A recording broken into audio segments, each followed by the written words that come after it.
All right, so obviously in San Francisco, this is a beautiful location to paint from as long as it's not too windy. It is usually howling windy through here. Also tends to be a bit foggy, but today it is clear and beautiful. All right, so here's the scene I'm working with. I am gonna make a few changes to the scene. The mountains in the background kind of line up with the deck, you know, the roadway that goes across the bridge. That's kind of awkward, so I'm going to change that, and I'll probably make some of the buildings in the foreground a bit larger. I'll be painting on a 2-foot by 3-foot canvas, 24 by 36 inch, and I'll be using my usual limited palette. All right, sketching in burnt sienna, just trying to map out the big shapes here. This is definitely going to be a challenging painting. The bridge, I think I like having the bridge located up towards the top. This area through here is just a bunch of distant houses. It can kind of look like clutter, so I'm not sure how I'm going to simplify that. I'm contemplating putting a tree in the foreground here, and then also possibly a tree that runs up sort of like this in the foreground as well, and possibly with some bits of, you know, foliage hanging down. My view is somewhat obstructed, but I'm going to try to use that to my advantage in a way. In other words, by including some of the obstructions, so I'm going to embrace the challenge. And this is also revisiting the idea that I visited a few weeks ago, where I was placing a tree in the foreground that sort of hung over the composition.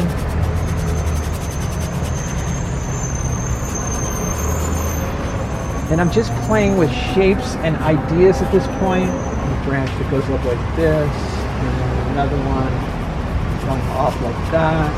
One over here that goes sort of like this.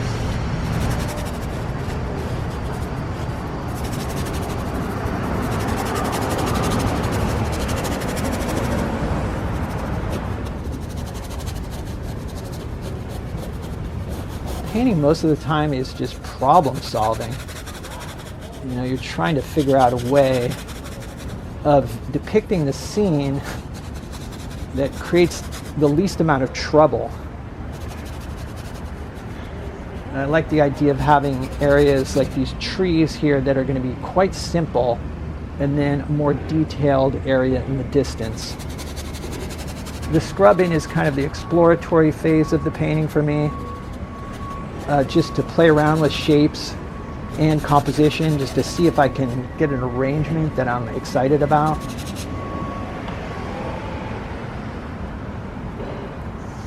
One of the things I like about oil painting is that you can change things. You can wipe it down or scrape it off and then rearrange things. That's really difficult in other mediums like watercolor especially. I'm using a number 8 natural bristle flat for the scrub in. I think I want to have some branches coming down, maybe like this, and with some greenery like that, and maybe even right here. So I'm sort of looking at this shape here, and I want the shape to be kind of like that maybe. I'm not trying to be exactly true to the scene. I'm just at this point looking for a nice shape here in the foreground, blocking in the shadow shapes on these trees in the foreground, because I'm going to lose these shapes, and I'm just squinting at the scene to simplify the shapes. For a long time I was afraid to play around or experiment on a larger canvas, but I no longer am afraid. I feel like in some ways it's easier to play around on a canvas of this size. In the past I didn't want to ruin an expensive canvas with a failed painting or a painting that didn't work. Okay, so I'm liking those shapes. Trying to keep the foreground area here really abstract, not very specific, because I want the eye to pass over into the distance. So again, just squinting, simplifying, and not even really paying attention to what it is that I'm painting. I mean, I know it's trees, but I'm just looking at them as groupings as opposed to individual trees. So in other words, like there's a shape here, there's a shape here, there's a connecting shape to this shape. So that's kind of how I'm looking at things. All right, blocking in some of the lighter portions of the trees, paying attention to value, and I'm keeping the value somewhat dark because the trees, even the lit portion of the trees, are much darker than the buildings in the distance.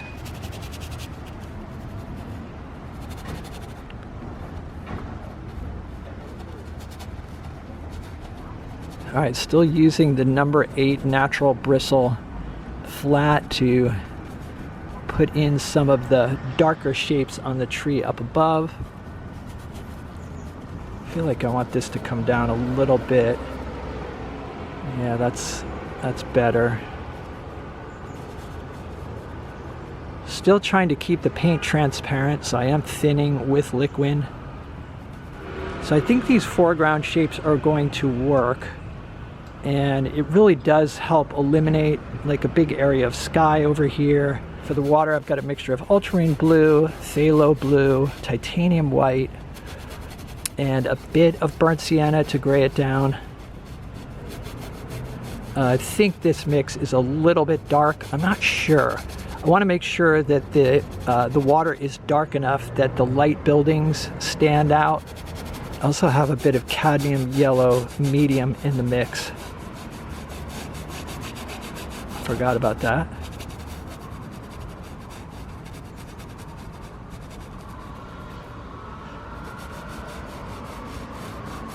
There's a distant shore here.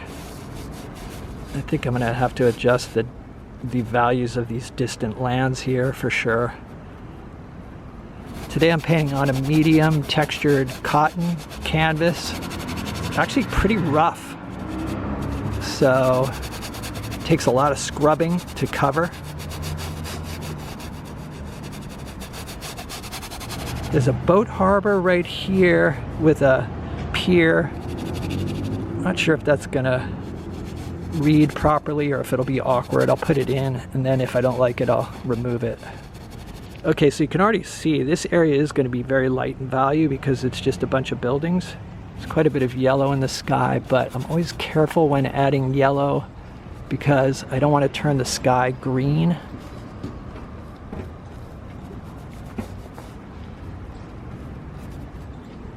There we go. Forgot the water over here. And here.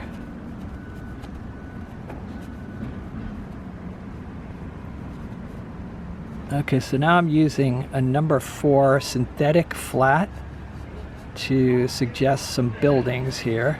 Just looking for interesting patterns. So I'm using the scene as inspiration, but then I'm just playing around, trying to have a nice arrangement of light and dark.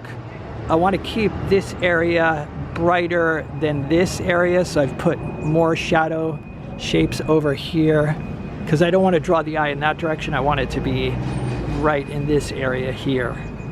I may also put a boat out in the water to just have some kind of interest in the water. All right, for the light portion of the buildings, I'm starting off with a mixture of titanium white tinted with a bit of dioxazine purple.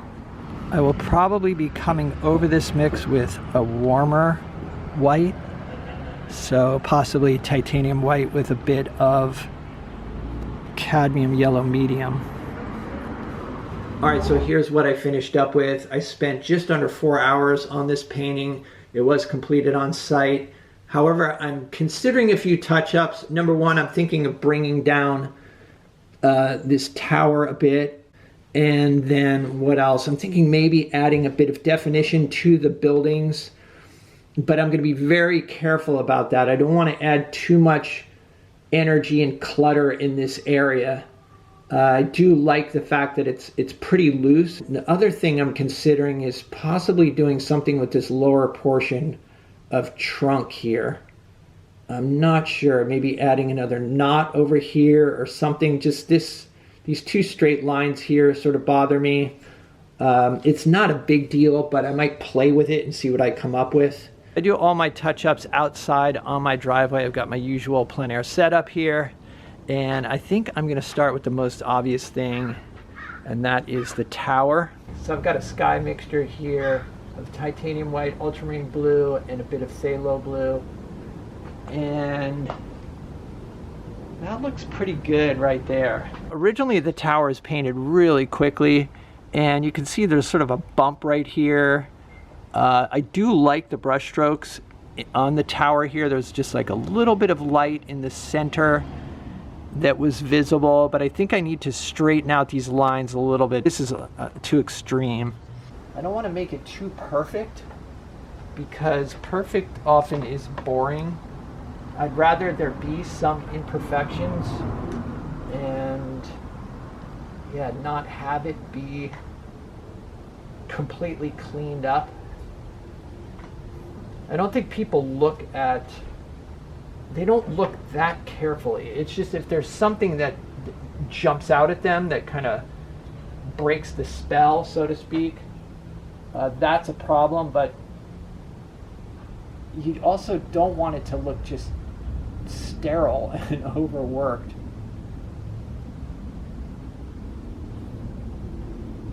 All right, so now for a close-up of what I did. I tried to preserve as much of the original brushwork as possible, but I did want to taper the bridge because the tower does progressively get thinner as it gets towards the top. So I think the proportions now are a little bit more accurate. Now I've got to repaint the sky, and I don't want to just do one little area of the sky because then it's going to be obvious that it was repainted or touched up. So I'm going to cover the whole sky area, and then I'm going to work into the paint that's on the canvas here. But I want the sky to look like it was done in one pass.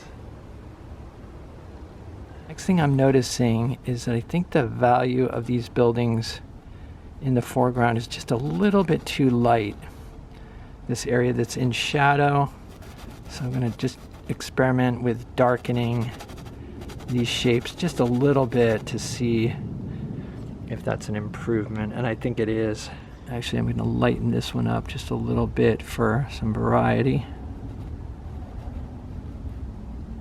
All right, so here is what I finished up with. I spent about an hour doing touch-ups. So to recap, I shortened the tower here, added a bit of definition to the roadway, added some definition to some of the buildings in this area here, and then added a knot right there. I just wanted a little bit more variety in the shape of the trunk here, or a little more variation.